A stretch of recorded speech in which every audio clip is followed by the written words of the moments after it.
बन दिशि देव सौंपी सब काहू, चले जहां रावण ससिराहू। नमस्कार प्रिय दर्शकों, स्वागत है आपका शास्त्रीय ज्योतिष के चैनल पर, जिसका की नाम है ज्योतिष रहस्य। प्रिय दर्शकों, रामचरितमानस के अरण्यकांड की इस पंक्ति में यह कहा गया है कि सीता माता को वन के देवताओं के सानिध्य में छोड़ करके और दिशाओं के देवताओं के सानिध्य में छोड़ करके लक्ष्मण जी वहां चल पड़े जहां रावण रूपी चंद्रमा के लिए राहु स्वरूप श्री राम जी थे। जैसे राहु चंद्रमा को ग्रहण लगा देता है, वैसे ही रावण के बल का मर्दन करने में राम जी समर्थ हैं। प्रिय दर्शकों, आपने कभी सोचा है कि अगर आपकी कुंडली में राहु कमजोर हो तो आपकी जिंदगी में किस प्रकार की समस्याएं उत्पन्न हो सकती हैं, और उन सब समस्याओं का समाधान क्या है, उनके रेमेडीज क्या हैं, उनके उपाय क्या हैं? जी हाँ, इस वीडियो में हम आपके लिए यही विषय लेकर के उपस्थित हुए हैं। इसके अतिरिक्त राहु के लिए एक अचूक रामबाण उपाय लेकर के आए हैं, जिसके बारे में संभवतः आपने कभी नहीं सुना होगा। तो उस महा उपाय को जानने के लिए इस वीडियो को अंत तक अवश्य देखें। सबसे पहले तो हम आपको यह बता दें कि राहु के कारकत्व क्या हैं। हमारे प्राचीन ग्रंथ हुए, जैसे कि सत्य जातक हुए, बृहद पराशर होरा शास्त्र हुए, उत्तर कालामृत हुए, इन सब ग्रंथों में राहु के अनेक कारकत्वों की चर्चा की गई है। उनमें से सबसे प्रमुख कारकत्व है भ्रम। राहु जो है भ्रम पैदा करता है, भ्रम का कारकत्व रखता है। देखिए, हर ग्रह की 7वीं दृष्टि होती है, लेकिन राहु की 5वीं और 9वीं दृष्टि भी होती है। अगर किसी की कुंडली में राहु यह 9वें भाव में बैठा हो तो उसकी 5वीं दृष्टि लग्न पे पड़ेगी। इसके अतिरिक्त राहु जो है किसी कुंडली में 7वें भाव में बैठा हो तो राहु की 7वीं दृष्टि भी लग्न पर पड़ेगी, और राहु किसी कुंडली में 5वें भाव में बैठा हो तो राहु की 9वीं दृष्टि जो है लग्न पर पड़ेगी। तो जब ऐसी स्थिति बनती है तो यह जो है भ्रम उपस्थित करता है। अथवा चंद्रमा के साथ ही राहु बैठ जाए तो भी यह भ्रम की स्थिति उपस्थित करता है। वह व्यक्ति जो है कंफ्यूज रहता है, वह निर्णय नहीं कर पाता, छोटी छोटी बातों का भी निर्णय वह नहीं ले पाता। यही सोच में रह जाता है कि दाएं जाएं कि बाएं जाएं। उदाहरण स्वरूप किसी ने उसको कोई अपशब्द कह दिया तो इसी सोच में रह जाता है कि चुप रह जाएं या उसके बात का जवाब दें। कोई व्यक्ति उसे पसंद आता है या आती है तो यह इसी सोच में रह जाता है कि उसकी तारीफ कर दें या चुप रह जाएं।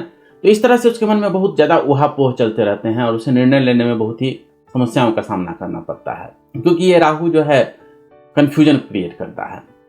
राहु अगर 9वें भाव में हो तो दुर्गम स्थानों की यात्रा भी करवाता है, तीर्थ यात्रा भी करवाता है। इसके अतिरिक्त राहु जिसकी कुंडली में शुभ स्थिति में हो वह एक बहुत अच्छा स्ट्रेटजी प्लानर हो सकता है। आप जानते होंगे कि जो बड़े बड़े कंपनी में जो उच्चाधिकारी होते हैं, सीईओ वगैरह होते हैं, वो छोटे मोटे काम नहीं करते, वो बैठ करके बस यही स्ट्रेटजी ही प्लानिंग करते रहते हैं कि फाइनेंशियल स्ट्रेटजी क्या होनी चाहिए, कौन सा प्रोडक्ट लॉन्च करना चाहिए, इत्यादि इत्यादि स्ट्रेटजी प्लानिंग करते रहते हैं। तो राहु एक बहुत ही अच्छा स्ट्रेटजी प्लानर बनाता है व्यक्ति को। राहु 2 नंबर की राशि में अर्थात वृषभ राशि में उच्च का कहा जाता है, 3 नंबर की राशि में अर्थात मिथुन राशि में मूल त्रिकोण राशि का कहा जाता है, और 6 नंबर की राशि जो है अर्थात कन्या राशि जो है वह राहु की स्वराशि कही जाती है। इसके विपरीत अगर राहु 8वें या 9वें नंबर की राशि में हो, यानी वृश्चिक राशि में हो या धनु राशि में हो, तो उसे नीच का कहा जाता है। अगर मित्रों की बात की जाए तो गुरु, शुक्र और शनि राहु के मित्र कहे गए हैं।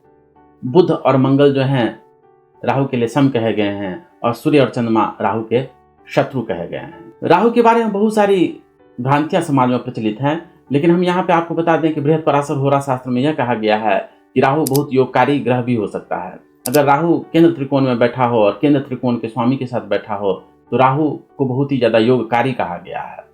इसके अतिरिक्त राहु पाप ग्रह है, तो इसे उपचय भाव में विशेष करके 3रे, 6ठे, 10वें और 11वें भाव में राहु का फल मोटा मोटी शुभ ही कहा गया है। राहु एक छाया ग्रह है। बुध, मंगल आदि ग्रहों की तरह इसकी कोई अपनी पहचान नहीं है। राहु जिस भाव में बैठा रहता है उसी के अनुसार फल करता है, उस भाव के स्वामी के अनुसार फल करता है। राहु को सैंघिकेय भी कहा जाता है। क्यों कहा जाता है? क्योंकि वो सिंहिका नाम की राक्षसी के पुत्र थे। सिंहिका आप जानते होंगे कि जब हनुमान जी समुद्र का उल्लंघन कर रहे होते हैं तो समुद्र में एक राक्षसी रहती है जो छाया को पकड़ लिया करती है। तो सिंहिका जो है वही राक्षसी थी, उसी सिंहिका के पुत्र जो है राहु कहे गए हैं। तो राहु भी जो है एक छाया ग्रह है। राहु जिसकी कुंडली में बहुत अशुभ स्थिति में होते हैं वह ऐसे ही छायाओं में लगा रहता है। वो मन की उलझनों में ही ऐसा उलझा रहता है कि वास्तविक हकीकत को उतना ज़्यादा नहीं देख पाता है। वो मन की चिंताओं में ही बहुत ज़्यादा उलझा रह जाता है और बहुत ज़्यादा विचारशील व्यक्ति हो जाता है कई बार। अब हम यह बता दें कि राहु पीड़ित कब और कैसे होता है। वो दूसरे भाव में हो अथवा 8वें या 12वें भाव में हो तो राहु को पीड़ित कहा गया है। वह अच्छे फल उत्पन्न नहीं करता अगर वह इन भावों में बैठा हो। अगर राहु कुंडली में 12वें भाव में बैठा हो या 12वें भाव के स्वामी के साथ अशुभ स्थान में बैठा हो तो यह बंधन कारक भी हो सकता है और वह जेल भी भिजवा सकता है।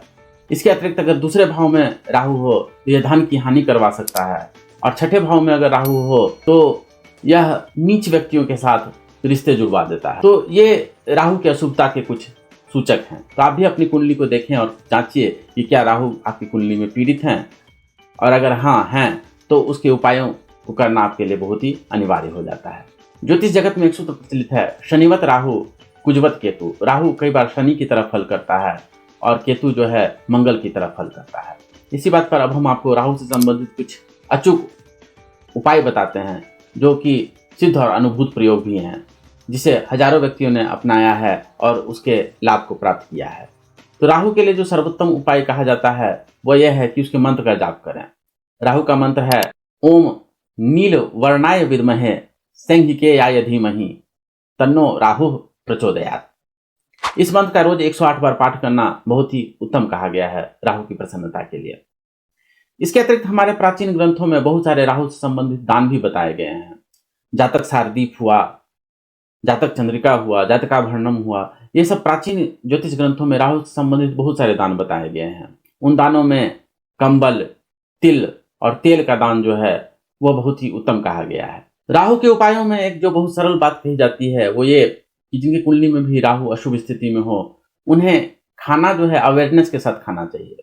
देखिए, राहु जो है मन को कंफ्यूज करता है, तो इसके लिए उचित यह है कि मन को जो है एक स्थान पर जो है केंद्रित किया जाए। तो जब आप भोजन करते हैं साथ में मोबाइल भी चलाते रहें, साथ में टीवी भी देखते रहें, साथ में बात भी करते रहें, साथ में अन्य बहुत सारी चीजें करते रहें, तो इससे राहु की स्थिति और अशुभ होती चली जाती है। ये मैं अपने मन से नहीं कह रहा हूँ, ये उपाय भाग्योदय नामक ग्रंथ आप मेरे पीछे देख रहे होंगे, उसमें यह राहु का उपाय बताया गया है कि जब राहु किसी की कुंडली में शुभ स्थिति में हो तो उसे भोजन जो है अवेयरनेस के साथ करना चाहिए। इष्ट देवता का अपने स्मरण कीजिए और भोजन करते समय बस भोजन कीजिए, साथ में जो है दूसरा कोई अन्य कार्य मत कीजिए। राहु के लिए दुर्गा सप्तशती का पाठ और सिद्धि कुंजिका स्तोत्र का पाठ भी बहुत ही उत्तम कहा गया है। इसके अतिरिक्त राहु से संबंधित समस्याओं के निदान के लिए रुद्र सूक्त के पाठ का भी विधान किया गया है।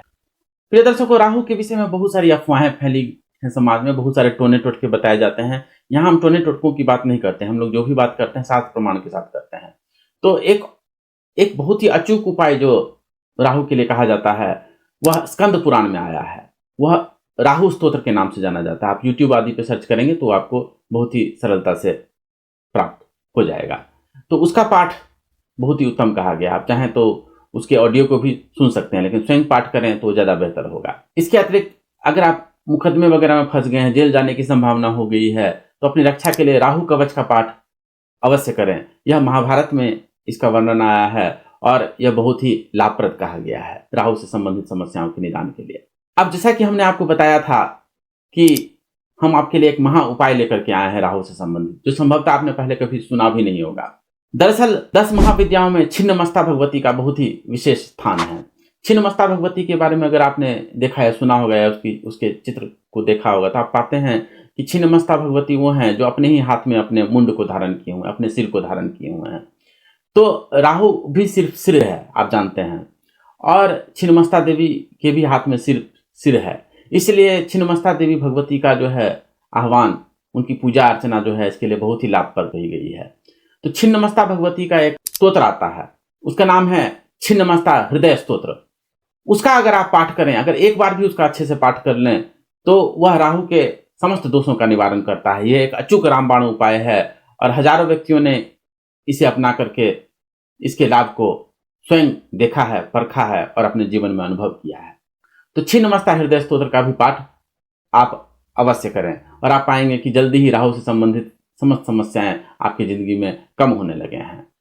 तो प्रिय दर्शकों, आज हमने आपको राहु से संबंधित अनेक बातें बताई, इसके कारकत्व के बारे में बताया, कब राहु अशुभ स्थिति में होता है यह भी हमने आपको बताया, और उससे संबंधित दान आदि अनेक निदान उपाय पूजा पाठ के बारे में भी हमने आपको बताया।